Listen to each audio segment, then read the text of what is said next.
Hello students, आज हम कक्षा 10वीं के साइंस 2 विज्ञान भाग 2 का तीसरा पाठ सजीवों में जीवन प्रक्रिया भाग 2 पढ़ेंगे। इसमें हम लोग अलैंगिक प्रजनन प्रक्रिया के बारे में आज पढ़ेंगे। अब हमारा देखो यहाँ पर ये पाठ है। पाठ का नाम क्या है? सजीवों में जीवन प्रक्रिया भाग 2, जिसमें हम आज टॉपिक क्या पढ़ रहे हैं? ये प्रजनन प्रक्रिया, लेकिन उसमें भी हम लोग केवल अलैंगिक प्रजनन प्रक्रिया आज पढ़ेंगे। इसमें तुम्हें पता है स्टार्टिंग के ये जो तुम्हारा थोड़ा याद कीजिए वाला भाग है, ये कट है, इसलिए यहाँ पे ये चारों प्रश्न हमको नहीं देखना है। अब यहाँ पर देखो हमें क्या लिखा है। पिछली कक्षाओं में हमने विभिन्न जीवन प्रक्रियाओं का अध्ययन किया। वे जीवन प्रक्रियाएं अर्थात पोषण, श्वसन, फिर उसके बाद रक्त परिसंचरण, उत्सर्जन, संवहन, संवेदनशील और वृद्धि। हमें पता है हमारे जीवन की ये सब प्रक्रियाएं हैं। जीवन की विभिन्न प्रक्रियाएं हैं। वो क्या क्या हैं? देखो, सबसे पहले तो हमारा क्या है? पोषण। ठीक है, हम खाना खाएंगे तो जीवित रहेंगे। खाना खाने के बाद फिर जो ऊर्जा बनती है उससे क्या होता है? श्वसन होता है। फिर उसके बाद जो भोजन है रक्त परिसंचरण होता है, और उसके बाद उत्सर्जन, जो हमारा अपचित भोजन होता है वो शरीर से बाहर जाता है, उत्सर्जन। और फिर यहाँ पे संवेदन, संवहन, संवेदनशीलता और वृद्धि, हमारे शरीर की वृद्धि। ये सब हमारे शरीर के होने वाली विभिन्न प्रकार की जीवन प्रक्रियाएं हैं। इसमें एक जीवन प्रक्रिया और है जो कि सजीवों में पाई जाती है, वो है प्रजनन प्रक्रिया। वो है प्रजनन प्रक्रिया। जो प्रजनन प्रक्रिया है ये हमारे सजीव को, मतलब जीवन प्रक्रिया क्यों होती है? जो शरीर की जीवन प्रक्रियाएं क्यों होती हैं? क्योंकि शरीर की वृद्धि, विकास, पोषण, तो शरीर को जीवित रखने के लिए। लेकिन जो प्रजनन प्रक्रिया है ये जीवित रहने के लिए उपयोगी नहीं होता है। मतलब ये जीवन प्रक्रिया में अगर ये घटक नहीं भी हुआ तो हम जीवित रह सकते हैं। लेकिन इसकी आवश्यकता क्यों है? क्योंकि इसकी आवश्यकता इसलिए है क्योंकि ये सजीवों में जिस प्रजाति का है उस प्रजाति को जीवित रखने के लिए सहायता करता है। मतलब जो प्रजाति है, जैसे वृक्ष है तो वृक्ष को जीवित रखने के लिए, मनुष्य है तो मनुष्य का वंश आगे बढ़ाने के लिए, पशु है तो पशु के वंश आगे बढ़ाने के लिए, उसके लिए ये प्रजनन प्रक्रिया आवश्यक होती है। मतलब जीवन प्रक्रिया का ये घटक है, मगर इसके बगैर मनुष्य जीवित रह सकता है। इसकी आवश्यकता क्यों है? कि जो सजीवों की जो प्रजाति है उसको जीवित रखने के लिए सहायता करती है प्रजनन प्रक्रिया। अब यहाँ पे देखो कुछ आकृति दी गई है। वो आकृति में क्या दिया है? देखो, तुम्हें कृति है, निरीक्षण कीजिए। 7 की आकृति का निरीक्षण कीजिए। इस आधार पर कौन सी जीवन प्रक्रिया तुम्हें ध्यान में आती है? अब यहाँ पे देखो, तुम्हें ये पहली आकृति देखना है। पहली आकृति में तुम्हें क्या दिख रहा है? एक पौधा है। पौधे में देखो यहाँ पे जड़ है। एक पौधे से दूसरा पौधे का निर्माण हो रहा है। मतलब यहाँ पर प्रक्रिया में क्या हो रहा है? शाखीय प्रजनन प्रक्रिया। शाखा है ना, शाखा से ये बन रहा है। देखो यहाँ पर ये जो है शाखा लगाई गई थी, तो एक शाखा से दूसरी शाखा का निर्माण हो रहा, तो इसको हम कहेंगे शाखीय प्रजनन प्रक्रिया। वनस्पतियों में अनेक प्रकार से प्रजनन होता है। प्रजनन यानी नई वनस्पति का निर्माण। तो नई वनस्पति का निर्माण जड़ से होता है, तना से होता है। तना भी हम लगाते हैं ना पौधे को, या तो कोई पौधे को हमें जड़ से लगाना होता है, कोई पौधे का हमें सिर्फ हम तना लगा देंगे तो वो बढ़ने लगता है, या फिर बीज लगा दिए तो बीज का बीजांकुरण होता है, बीज में से फूटते हैं और फिर उसके बाद नया पौधा का निर्माण होता है। यहाँ पर क्या हो रहा है? यहाँ पे देखो मुर्गी जो है वो अंडा दे रही है, यानी कि मुर्गी जो है उसकी प्रजनन प्रक्रिया, मतलब उसका वंश आगे कैसे बढ़ रहा? अंडे से, फिर अंडे से नए शिशु का जन्म होगा। यहाँ पर जो प्रक्रिया हो रही इसमें तुमने देखा, इसमें क्या प्रक्रिया हो रही? ये समसूत्री विभाजन। पहले यहाँ पे देखो एक कोशिकी है, फिर एक को यहाँ पर ये गया, फिर दोनों में विभाजन हुआ और देखो 2 विभाजन हो गया। तो ये जो हमारा आकृति है ये हमारी कौन सी आकृति है? समसूत्री विभाजन। यहाँ पर क्या हो रहा है कि यहाँ पर जो अंडे से नवजात शिशु का निर्माण हो रहा है, यहाँ पे क्या हो रहा है? शाखीय प्रजनन प्रक्रिया हो रही है। यहाँ पे क्या हो रहा है? इसमें जो है बीज से अंकुर फूट रहा है। तुम लोगों ने देखा होगा, तुम लोग छोटे बचपन में कृति किए हो, मूंग है, गेहूं है या राई है, उसको अगर तुम ऐसे ही छोड़ दो किसी इसमें मिट्टी में या फिर जो है कापूस में प्रयोग करके देख सकते हो, थोड़े दिन के बाद उसमें से जो है अंकुर फूटने लगता है और वही बाद में अगर उसको लगा दे तो उससे वह पौधे का निर्माण हो जाता है। फिर आगे यहाँ पर देखो तुम्हें क्या बोला है, बताइए तो क्या प्रश्न है, प्रजाति का अस्तित्व बने रहना क्या है। अभी हमने देखा ना प्रजनन क्यों जरूरी है, प्रजनन इसलिए जरूरी है ताकि वो प्रजाति जीवित रह सके। तो यहाँ प्रश्न वही है कि प्रजाति का अस्तित्व बनाए रखना क्या है। असल में प्रजाति का अस्तित्व क्या है, प्रजाति के सजीव जो होते हैं प्रजनन द्वारा वो क्या करते हैं, जो प्रजाति होते हैं वो प्रजनन द्वारा क्या करते हैं, प्रजनन प्रक्रिया करते हैं और अपने ही जैसे समान संतान को जन्म देते हैं ताकि उस प्रजाति का वंश जो है वो आगे बढ़ता रहे, सुरक्षित रहे। तो एक वंश मतलब यहाँ पे क्या होता है, एक ही प्रजाति के सजीव प्रजनन द्वारा अपने ही समान उत्पन्न कर अपने अस्तित्व को बनाए रखते हैं, तो उसी को प्रजाति का अस्तित्व बनाए रहना कहते हैं। ठीक है।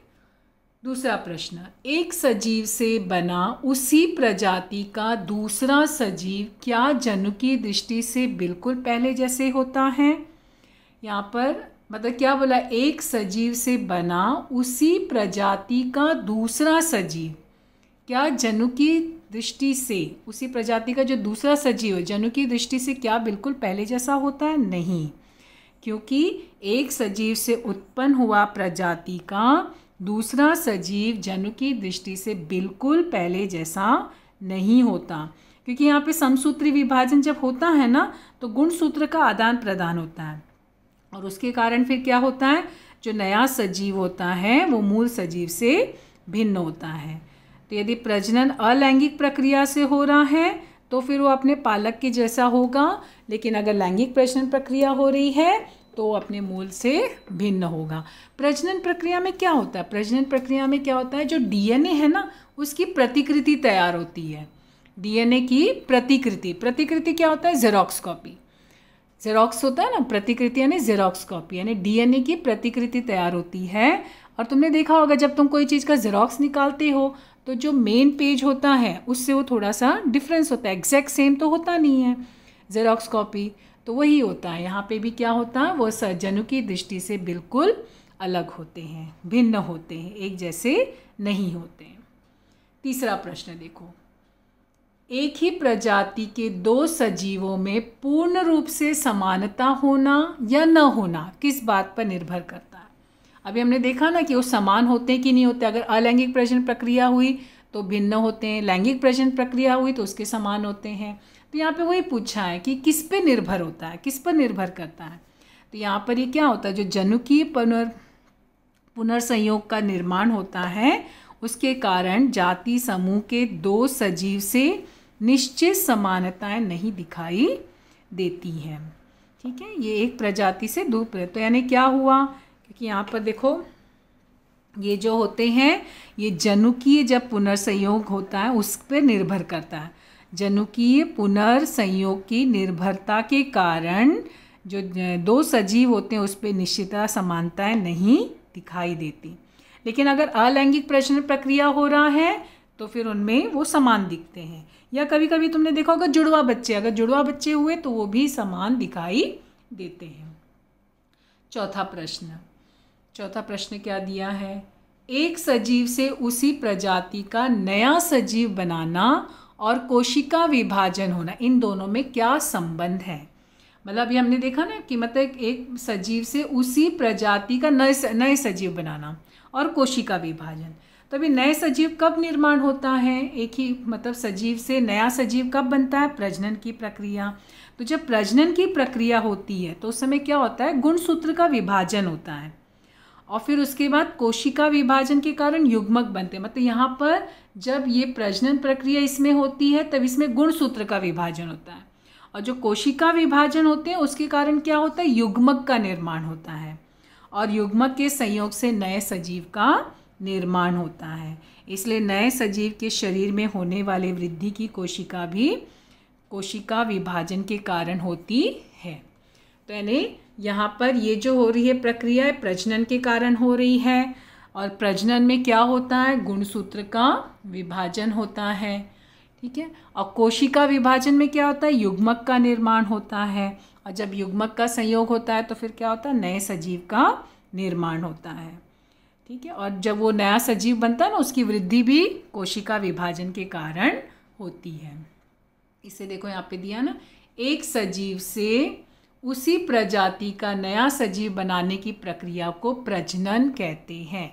तो प्रजनन की परिभाषा आई तो क्या लिखोगे, प्रजनन की परिभाषा कि एक सजीव से उसी प्रजाति का नए सजीव बनाने की प्रक्रिया को प्रजनन कहते हैं।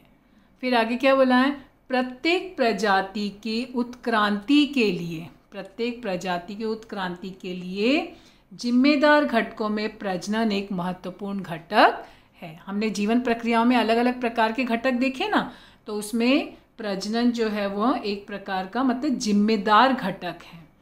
ठीक है, ये जिम्मेदार क्यों है, क्योंकि ये जो है वंश वृद्धि बनाता है, आगे बढ़ाता है, इसके लिए। तो सजीवों में प्रजनन मुख्य रूप से 2 प्रकार में होता है। अब यहाँ पे देखो प्रजनन किसे कहते हैं, ये हमने इसकी परिभाषा देखे। अब ये जो प्रजनन इसका कितना प्रकार है, 2 प्रकार है। कौन कौन से 2 प्रकार हैं, अलैंगिक प्रजनन और लैंगिक प्रजनन। तो प्रजनन के मुख्य रूप से 2 प्रकार होते हैं, अलैंगिक प्रजनन प्रक्रिया और लैंगिक प्रजनन प्रक्रिया। आज हम लोग अलैंगिक प्रजनन प्रक्रिया के बारे में पढ़ेंगे। अब देखो अलैंगिक प्रजनन प्रक्रिया क्या है, इसमें क्या हो रहा है, युग्माणु का निर्माण किए बिना किसी प्रजाति के एक सजीव अपने ही समान नवजात सजीव का निर्माण के लिए अपनाई हुई प्रक्रिया को अलैंगिक प्रजनन कहते हैं। क्या लिखा है कि यहाँ पे युग्माणु का निर्माण नहीं होता है। युग्माणु का निर्माण कब होता है, जब समसूत्री विभाजन होता है। तो यहाँ पर क्या हुआ, युग्माणु का निर्माण किए बिना किसी प्रजाति के एक ही सजीव अपने समान नवजात सजीव का जब निर्माण करने के लिए जो प्रक्रिया होती है उसको अलैंगिक प्रजनन प्रक्रिया कहते हैं। तो अलैंगिक प्रजनन प्रक्रिया की परिभाषा आई तो ये पॉइंट लिखना, प्रजनन की परिभाषा आई तो यहाँ पे लिखना, एक ही सजीव से उसी प्रजाति का नए सजीव बनाने की प्रक्रिया को प्रजनन कहते हैं। और अगर अलैंगिक प्रजनन प्रक्रिया आई तो ये वाली परिभाषा। अब अलैंगिक प्रजनन प्रक्रिया के बारे में अगर लिखने आए, टिप्पणी लिखो या उसके बारे में लिखो तो क्या लिखोगे, उसके आगे पहले तो परिभाषा लिख लिए, उसके बाद देखो 2 भिन्न कोशिकाओं युग्माणु के संयोग के बिना यह प्रजनन होता है। कभी कभी तुम्हें लैंगिक और अलैंगिक प्रजनन प्रक्रिया में अंतर स्पष्ट करो आया तो ये सब पॉइंट्स ले सकते हो। मतलब यहाँ पे क्या बोला, 2 भिन्न कोशिका या फिर युग्माणुओं का, दोनों में से कोई भी एक शब्द का यूज़ करना, के संयोग के बिना ही ये प्रजनन होता है। मतलब इसमें जनक कोशिका एक होती है, क्योंकि यहाँ पे युग्माणु नहीं, 2 भिन्न कोशिका नहीं है, तो जनक कोशिका यहाँ क्या हुई, एक हुई। तो ये तुम्हारा अगर अंतर स्पष्ट करो आया तो पहला पॉइंट्स लिखना, या फिर अगर अलैंगिक प्रजनन प्रक्रिया पर टिप्पणी आया तो ये पूरा लिखना। क्वेश्चन कभी भी ध्यान से देखना, तुम्हें पूछा क्या है, सिर्फ परिभाषा पूछा है तो इतने पॉइंट्स लिखोगे। अगर तुम्हें अंतर स्पष्ट करो का तो यही सबको पॉइंट्स बना देना, ये सारे जितने पॉइंट्स हैं इसको पॉइंट्स बना के लिख देना। और अगर तुम्हें टिप्पणी लिखने आए तो ये पूरा एक साथ लिख देना, क्वेश्चंस ध्यान से, और उस हिसाब से आंसर लिखना। फिर आगे देखो क्या बोला, ये तो दिया। अब देखो, इसलिए नवजात सजीव बिल्कुल मूल सजीव के एक जैसा ही होता है, क्योंकि यहाँ पे क्या हुआ, एक ही जनक कोशिका है ना, युग्माणु का संयोग नहीं हो रहा, एक ही जनक कोशिका है। तो जो नवजात शिशु मतलब जो नया बच्चा जो जन्म लेगा वो बिल्कुल मूल सजीव के जैसा ही होता है। इस प्रजनन में एक जनक से नए सजीव का निर्माण गुणसूत्री विभाजन द्वारा होता है, गुणसूत्री विभाजन द्वारा होता है। ये सब पॉइंट्स अंतर स्पष्ट करो, अगर आया लैंगिक अलैंगिक तो उसमें ऐसे इसको पॉइंट्स बना के लिख सकते हो। फिर क्या बोला है, जनिक विचरण का अभाव यह अलैंगिक प्रजनन की हानि है, क्योंकि यहाँ पे देखो ये जो है इनमें विचरण का अभाव है, क्योंकि एक जैसे ही है ना, तो विचरण का अभाव इसके कारण ये इसमें हानि होती है। और दूसरा क्या बोला है, ये तीव्र गति से होने वाला ये प्रजनन पद्धति है, इसके लिए ये इसका लाभ है। तो यानी इसमें जो प्रजनन प्रक्रिया जब होती है तो बहुत ही तीव्र गति से होती है, लेकिन इसकी हानि क्या है, जो जननिक विचरण है उसका अभाव होता है, उसकी कमी है यहाँ पे। तो अलैंगिक प्रजनन प्रक्रिया की जो है परिभाषा आई तो इतने पॉइंट्स लिखना, अगर टिप्पणी लिखो बोला है तो ये पूरे पॉइंट्स लिखना, और अगर लैंगिक अलैंगिक प्रजनन प्रक्रिया में आया तो ये सबको पॉइंट्स बना के लिखना। फिर आगे देखो, एक कोशिकीय सजीवों में अलैंगिक प्रजनन प्रक्रिया। एक कोशिकीय, तुम्हें पता है ना हमारी सृष्टि में कई प्रकार के सजीव हैं, एक कोशिकीय, द्विकोशिकीय, बहुकोशिकीय, विशालकाय प्राणी। तुम लोग जो है 8वीं में साइंस में पढ़े हो इनके बारे में। तो अब यहाँ पे देखो तुम्हें क्या दिया है, एक कोशिकीय सजीवों में अलैंगिक प्रजनन प्रक्रिया। तो जो एक कोशिकीय सजीव होते हैं उसमें अलैंगिक प्रजनन प्रक्रिया में कौन कौन से प्रकार होते हैं। पहला है द्विविभाजन। पहला क्या है, द्विविभाजन। अब यहाँ पे देखो ये जो कृति है, ये कृति तो अभी हम नहीं करेंगे क्योंकि यहाँ पे इसको बोला है कि जो जमा हुआ पानी है, जो जलीय वनस्पति है, तालाब का पानी, वो सब इकट्ठा करना है। तो अभी फ़िलहाल तुम लोगों को लॉकडाउन की वजह से बाहर नहीं जाना है, तो अभी ये कृति हम नहीं करेंगे। जब बाद में स्कूल खुलेगा तो हम ये कृति को करेंगे। अब देखो यहाँ पर आगे बताया है कि एक कोशिकीय प्राणी में कौन कौन से अलैंगिक प्रजनन प्रक्रिया होती है। पहला नाम क्या है, द्विविभाजन, बाइनरी फिशन। यहाँ पे देखो ये आकृति अमीबा की है और ये आकृति जो है वो पैरामीशियम की है, ठीक है। तो इसमें क्या बोला है, इनमें दोनों में द्विविभाजन प्रक्रिया होती है। इनमें जो है द्विविभाजन प्रक्रिया होती है। कैसे होती है, देखो यहाँ पे क्या बोला है, आदि केंद्र के सजीव। आदि केंद्र के सजीव मतलब क्या हुआ, जीवाणु। जीवाणु यानी बैक्टीरिया। सजीवों के प्रकार भी तुम लोग 8वीं के विज्ञान में पढ़े हो। तो जो आदि केंद्र के सजीव है ना उसको कहते हैं जीवाणु। फिर उसके बाद है आदिजीवी। तुम्हें पता ना सबसे बड़ा जो सूक्ष्म जीव होता है आदिजीवी है। तो यहाँ पर आदिजीवी, कवक, जीवाणु, विषाणु, तुम लोग सूक्ष्म जीव के प्रकार पढ़े हो ना। तो जीवाणु, फिर आदिजीवी। आदिजीवी में क्या क्या, अमीबा, पैरामीशियम, युग्लिना। ये सब क्या है, दिश्र केंद्र की कोशिका में स्थित तंतुकणिका और हरित लवक। यह कोशिका अंगक द्विविभाजन पद्धति से अलैंगिक प्रजनन करते हैं। ध्यान से क्या क्या नाम लिखा है, जीवाणु क्या है, आदि केंद्र के सजीव। फिर दूसरा नाम क्या बोला, आदिजीवी। आदिजीवी में क्या क्या है, अमीबा है, पैरामीशियम है, युग्लिना है। और दृश्य केंद्र की कोशिका में स्थित तंतुकणिका और हरित लवक। यह कोशिका अंगक द्विविभाजन पद्धति से अलैंगिक प्रजनन करते हैं।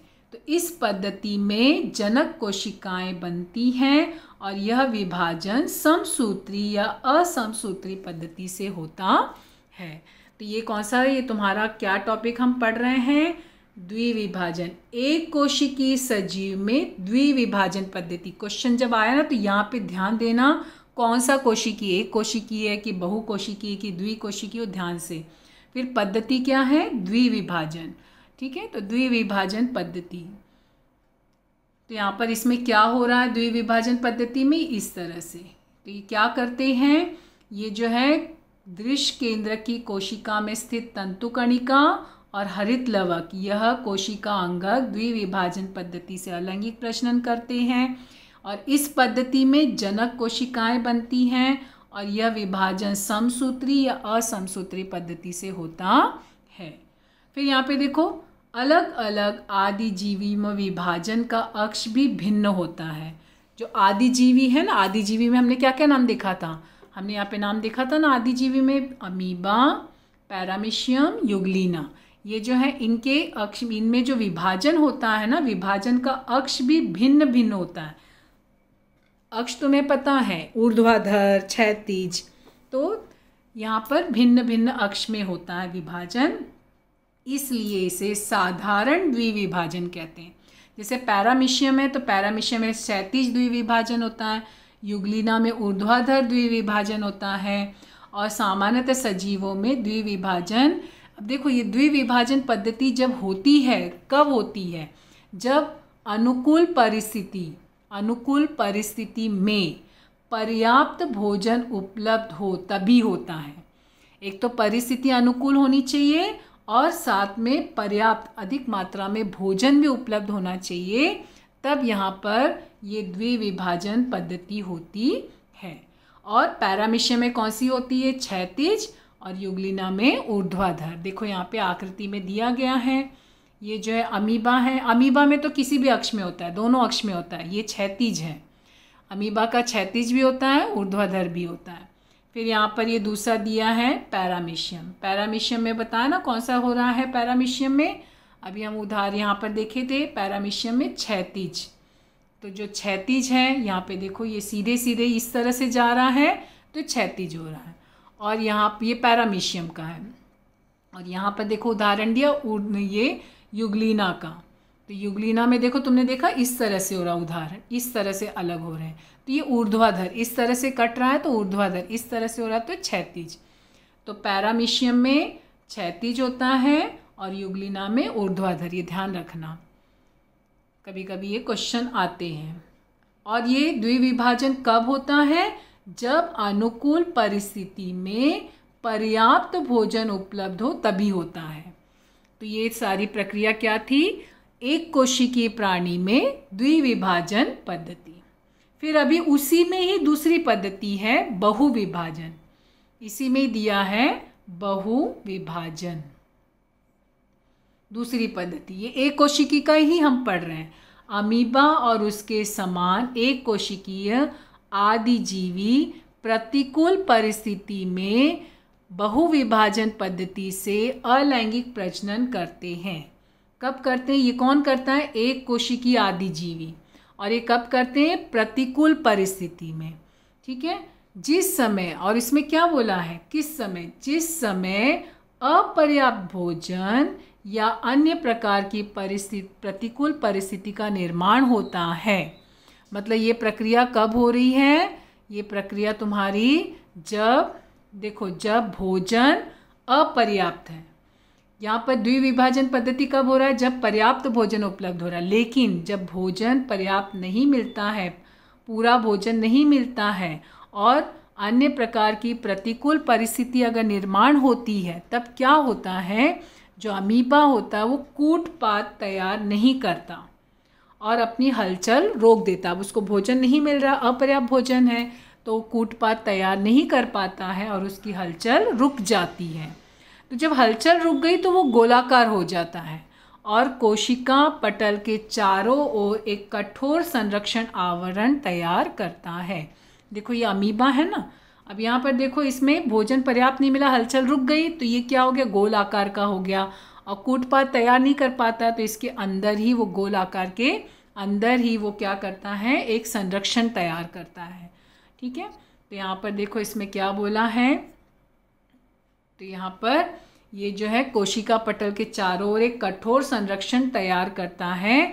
इस आवरण युक्त कठोर संरक्षण को पुटी कहते हैं, सिस्ट कहते हैं, पुटी तैयार करता है।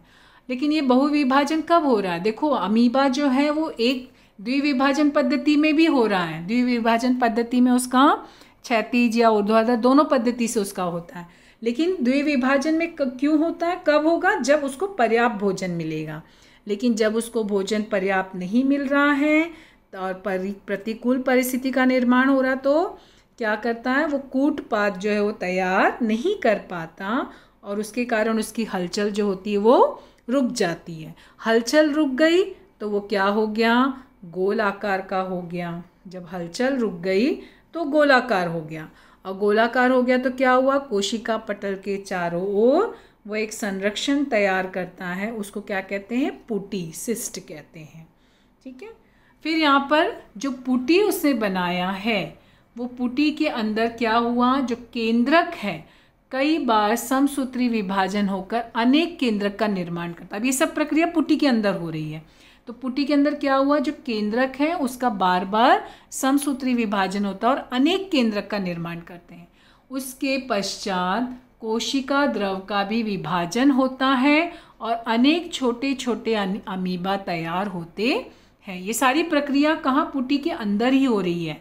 ठीक है, समसूत्री विभाजन से क्या हुआ, अनेक केंद्रक का निर्माण हुआ और उसके बाद जो कोशिका द्रव है उसका विभाजन हुआ और अनेक छोटे छोटे अमीबा तैयार होते हैं। जब प्रतिकूल परिस्थिति है तब वह पुटी में रहते हैं। जब परिस्थिति प्रतिकूल रहती है तो वो पुटी के अंदर ही रहते हैं और जब अनुकूल परिस्थिति आ जाती है तब वो जो पुटी का आवरण होता है ना फट जाता है और फिर उसमें से कई शिशु अमीबा जो है वह मुक्त होते हैं, बाहर निकल आते हैं पुटी में से।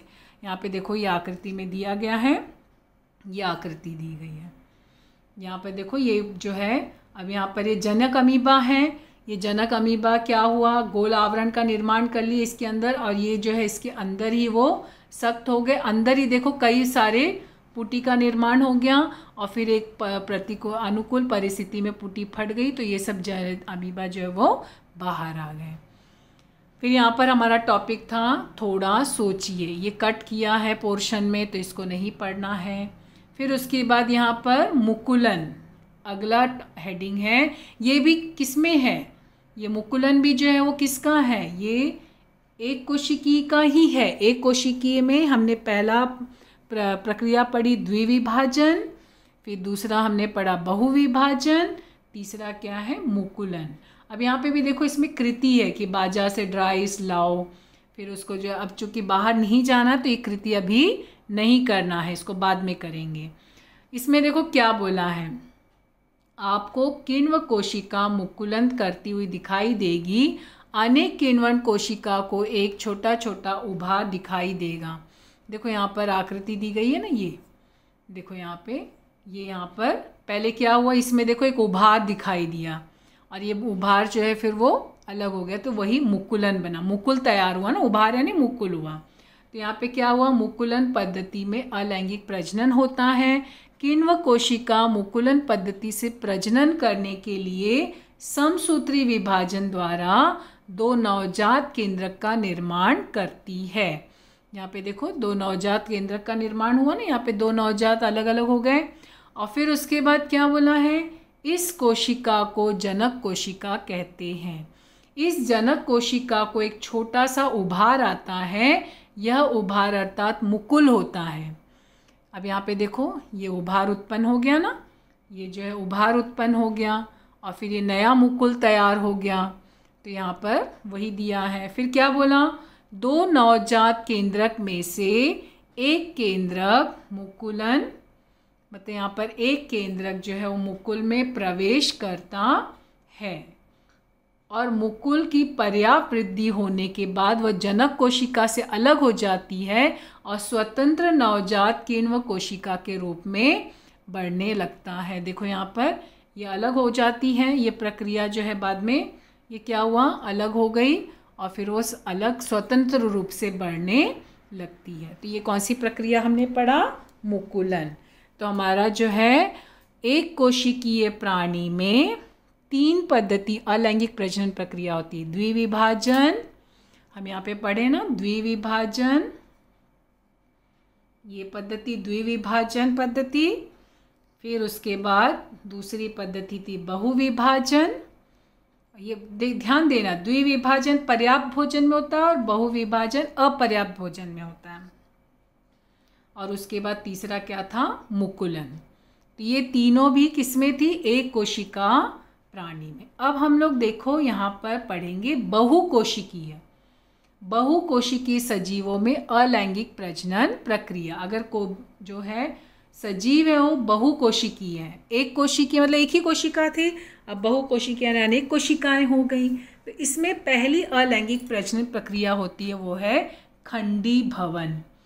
पहला है वो खंडी भवन।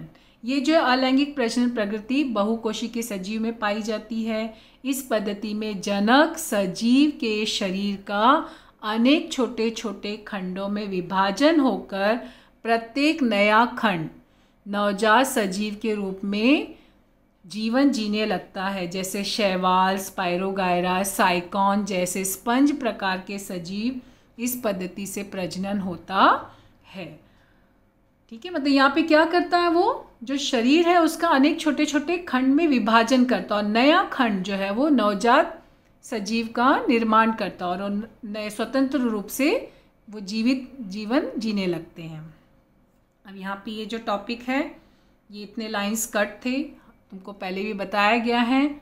ठीक है, तो ये खंडी भवन, देखो यहाँ पर स्पाइरोगायरा में खंडी भवन हुआ है, ये स्पाइरोगायरा है, ये यहाँ पे बीच में इसका खंड हुआ, खंडों के दोनों स्वतंत्र दो अलग अलग जो है सजीव का निर्माण हो गया। तो ये प्रक्रिया जो होती है इसको कहते हैं खंडी भवन।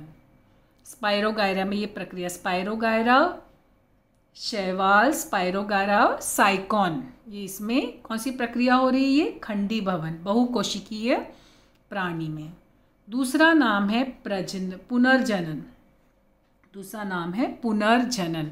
पुनर्जनन क्या होता है, अभी देखो तुमने कभी कभी देखा होगा छिपकली जो होती है उसकी पूंछ, अपनी जो पूंछ काट देती है, कुछ जैसे कोई प्रतिकूल परिस्थिति आती है तो छिपकली अपनी पूंछ काट देती है, पूंछ काट दी, लेकिन कुछ समय बाद वो कटा हुआ पूंछ का हिस्सा पुनर्जनित हो जाता है, जहाँ पे वो पूंछ कटा था ना छिपकली का, वो हिस्सा वापस से आ जाता है। तो यह मर्यादित पुनर्जनन की पद्धति है, इसको कहते हैं मर्यादित पुनर्जनन की पद्धति। लेकिन प्लेनेरिया जैसे कुछ प्राणी विशिष्ट परिस्थिति में स्वयं के शरीर के दो टुकड़े करते हैं। प्लेनेरिया क्या करता है, अभी जैसे छिपकली है ना, ये प्रतिकूल परिस्थिति में क्या किया, अपनी पूंछ को काट देती है। कभी कभी जो है वो अगर कुछ ये रहता है तो क्या करती है छिपकली, पूंछ काट देती है, फड़फड़ाने लगती है तो सब डर जाते हैं, लेकिन वो बाद में उसका जो वही पूंछ वाला हिस्सा वो बाद में वापस आ जाता है। लेकिन जो प्लेनेरिया है, प्लेनेरिया क्या करता है, वो अपने शरीर के स्वयं दो टुकड़े कर देता है, दो टुकड़े करता है और फिर क्या करता है, जो प्रत्येक टुकड़ा जो होता है वो शरीर का बचा हुआ हिस्सा नया बनकर दो नवजात प्राणी का निर्माण करता है। इस क्रिया को पुनर्जनन कहते हैं। अब यहाँ पे देखो ये प्लेनेरिया है, ये क्या कर रहा है, इसने क्या किया, अपने शरीर का दो टुकड़ा कर दिए। ये प्लेनेरिया है, इसका शरीर है, दो टुकड़े कर दिए और दो टुकड़े मतलब ये भाग यहाँ चला गया तो इसमें ये आगे बढ़ गया और ये भाग यहाँ चला गया, दो टुकड़े करके और फिर दोनों दो सेपरेट अलग अलग प्लेनेरिया तैयार हो गए। तो इसको जो है क्या कहते हैं, पुनर्जनन। तो यहाँ पे पुनर्जनन के दो उदाहरण दिए हैं। तो ये किसमें प्रक्रिया हो रही है, बहुकोशिकीय, बहुकोशिकीय पद्धति में अलैंगिक प्रजनन प्रक्रिया। उसके बाद है अगला, उसी में मुकुलन। मुकुलन दोनों में होता है, एक कोशिकीय प्राणी में भी है और द्विकोशिकीय प्राणी, बहुकोशिकीय प्राणी में भी है। अब यहाँ पर जो इसमें जो दिया बहुकोशिकीय प्राणी, तो इसमें उदाहरण क्या दिया, वहाँ पर हम मुकुलन में कौन सा उदाहरण पढ़े थे, हम जब यहाँ पर जब पढ़े थे मुकुलन जो है एक कोशिकीय प्राणी में, तो उसमें हम उदाहरण किसका पढ़े थे, मुकुलन में वहाँ पे बताया था ना उभार उत्पन्न होता है, किण्व कोशिका जो होती है, किण्व कोशिका के में हम लोग पढ़े थे कि किस तरह से उभार उत्पन्न हुआ। लेकिन अब यहाँ पर हम किस में पढ़ रहे, बहुकोशिकीय आ गया ना, तो बहुकोशिकीय यानी हाइड्रा आ गया। यानी हाइड्रा जो है, तुम्हें पता हाइड्रा क्या होता है, वनस्पति है ना, पूर्ण वृद्धि होने पर, पूर्ण पोषण मिलने पर उसके शरीर की भित्ति पर विशेष स्थान पर पुनर्जनन कोशिका के विभाजन के एक उभार तैयार होता है। इसमें भी उभार तैयार होता है, लेकिन यहाँ पे देखो ये मुकुलन हो रहा है, ये हाइड्रा है, फिर यहाँ पे देखो एक उभार उत्पन्न हुआ और फिर इसी उभार में फिर नवजात हाइड्रा का निर्माण होने लगा। ये हाइड्रा है, ये जो हाइड्रा है, ठीक है। फिर इसमें क्या हुआ, देखो ये हाइड्रा है, इसमें एक उभार उत्पन्न हुआ और इसी में से फिर वो नवजात हाइड्रा का निर्माण हुआ। इसको ही मुकुलन कहते हैं। बहुविभाजन पद्धति में मुकुलन प्रक्रिया होती है। अब यहाँ पे बहुकोशिकीय, इसके लिए हाइड्रा नाम दिया है और वहाँ पर एक कोशिकीय था, इसलिए मुकुलन में किण्व कोशिका के बारे में बताया गया। तो इस उभार को क्या कहते हैं, मुकुल कहते हैं। और जब समय होता है तो मुकुल की वृद्धि होती है और उसका रूपांतरण छोटे हाइड्रा में होता है। नवजात हाइड्रा का शरीर क्या होता है, जो नवजात हाइड्रा उसका शरीर जो है वह शरीर स्तर एवं पाचन गुहा, यह जनक हाइड्रा के शरीर स्तर और पाचन गुहा से जुड़ा होता है। अब यहाँ पे नया नवजात हाइड्रा ना, तो उसका जो शरीर होता है और उसका जो पाचन गुहा होता है जो जनक हाइड्रा है यानी कि जिसमें से उसने जन्म लिया है उसी के शरीर सर और पाचन गुहा से वह जुड़ा होता है। तो नवजात हाइड्रा का पोषण कहाँ से हुआ? जनक हाइड्रा से ही उसको पोषण मिल रहा है। पोषण यानी भोजन। यह नवजात हाइड्रा की वृद्धि इतनी हो जाती कि वह स्वयं का अस्तित्व बनाने में समर्थ हो जाता है और जनक हाइड्रा से अलग हो जाता है और स्वतंत्र जीवन यापन करने लगता है। मतलब बाद में धीरे, पहले तो उसका सब पोषण जनक हाइड्रा से हो रहा है, लेकिन बाद में धीरे धीरे उसकी वृद्धि इतनी होती है कि वह स्वयं का अस्तित्व बनाने में समर्थ हो जाता है। फिर वो क्या होता है? जनक हाइड्रा से अलग हो जाता है और वो स्वतंत्र जीवन यापन करने लगता है। तो ये हाइड्रा के बारे में। इसके बाद अलैंगिक प्रजनन प्रक्रिया में तुम्हारा जो है अगला मुकुलन के बाद आया शाखीय प्रजनन। शाखीय प्रजनन क्या हुआ? वनस्पति में जड़, तना, पत्ती, मुकुल जैसे शाखीय अवयवों द्वारा होने वाले प्रजनन को शाखीय प्रजनन कहते हैं। शाखीय प्रजनन प्रक्रिया किसे कहते हैं? तो ये परिभाषा लिखना। ये परिभाषा मतलब ये तुमने देखा होगा वनस्पतियों में, तुमने देखा है कभी कभी हम जो है वनस्पति कोई पौधे को जड़ के साथ लगाते हैं तब वो उगता है, बड़ा होता है, उसमें और पौधे आते हैं। कभी कभी तुमने देखा है कि कोई पौधे को हम सिर्फ उसका तना लाके लगाते, एक डंठल तोड़ के ले आके लगा देते हैं तो उसमें से नए पौधे का निर्माण हो जाता है। कभी कभी हमने देखा पत्ती जो है पत्तियों से भी निकलता है। तुमने देखा होगा ना पानपुटी का पत्ता, या फिर यहाँ पे उदाहरण देखो दिया घाट पर्ण का पत्ता। तो इससे तुमने देखा कि जो पत्ती होती है ना, पत्ती में ही अलग से वो जो है पौधे निकलने शुरू हो जाते हैं, उसी में ही जड़ बन के नया पौधा बनना शुरू होता है। पत्ती ले आके लगा देते हैं, जैसे ब्रह्म कमल है, पानपुटी का पौधा है, तो ये सबको पत्ती ला के लगा दिए, उसी में से नया पौधा निकलता है। मुकुल अभी तुमने देखा ना, जैसे हाइड्रा का उदाहरण देखिए, तो यहाँ पे मुकुल यानी उभार उत्पन्न होता है और वो फिर बड़ा होकर स्वयं जनक से अलग होकर वो स्वतंत्र जीवन जीने लगता है। तो ये सब जो प्रक्रिया होती है इसको कहते हैं शाखीय प्रजनन। वनस्पतियों में लैंगिक और अलैंगिक दोनों प्रजनन प्रक्रिया होती है। वनस्पतियां जो होती हैं उसमें अलैंगिक प्रजनन प्रक्रिया भी होती है और उसमें लैंगिक प्रजनन प्रक्रिया भी होती है। ये जो शाखीय प्रजनन है ये वनस्पतियों की अलैंगिक प्रजनन प्रक्रिया है। जड़, तना, पत्ती, मुकुल, इसके द्वारा शाखीय प्रजनन शाखीय अव्यय से होने वाले प्रजनन को शाखीय प्रजनन कहते हैं। फूलों से भी होता है प्रजनन प्रक्रिया, तो अब वो लैंगिक प्रजनन प्रक्रिया में हम पढ़ेंगे। फूल का माध्यम, जो वनस्पतियों के फूल होते हैं वो लैंगिक प्रजनन करते हैं। फिर यहाँ पे देखो आगे क्या बोला है, जैसे आलू के शल्क पत्र के कई अक्ष पाए जाने वाली कलिकाओं को घात पड़ना वनस्पतियों के पत्तियों के किनारे पर पाए जाने वाले खांचों कलिकाओं की सहायता से शाखीय प्रजनन होता है। उदाहरण दिया ना, जैसे गन्ना है, घास है, तो इसकी क्या होती है, गांठ पर पाए जाने वाले मुकुलन की सहायता से शाखीय प्रजनन होता है। गाजर, मूली, शकरकंद, इसकी जड़ की सहायता से शाखीय प्रजनन होता है। फिर इसके बाद जरा करके देखें, ये वाला टॉपिक भी तुम्हारा कट है, बीजाणुओं का निर्माण। वैसे तुम्हें पता है ना, बीज से भी जो है प्रजनन प्रक्रिया होती है वनस्पतियों की।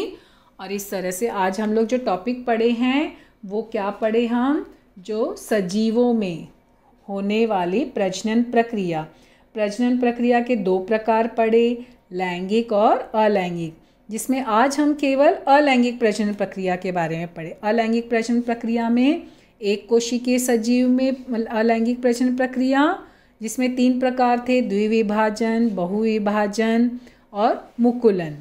और फिर दूसरा हमने पढ़ा बहुकोशिकीय सजीवों में अलैंगिक प्रजनन प्रक्रिया, जिसमें हमने देखा खंडीभवन, पुनर्जनन, मुकुलन और शाकीय प्रजनन। फिर हम अगले वीडियो में लैंगिक प्रजनन प्रक्रिया के बारे में पढ़ेंगे। तब यहाँ पर जितने भी उदाहरण दिए हैं इनके बारे में ध्यान से पढ़ना और इन सब की परिभाषा लिखना।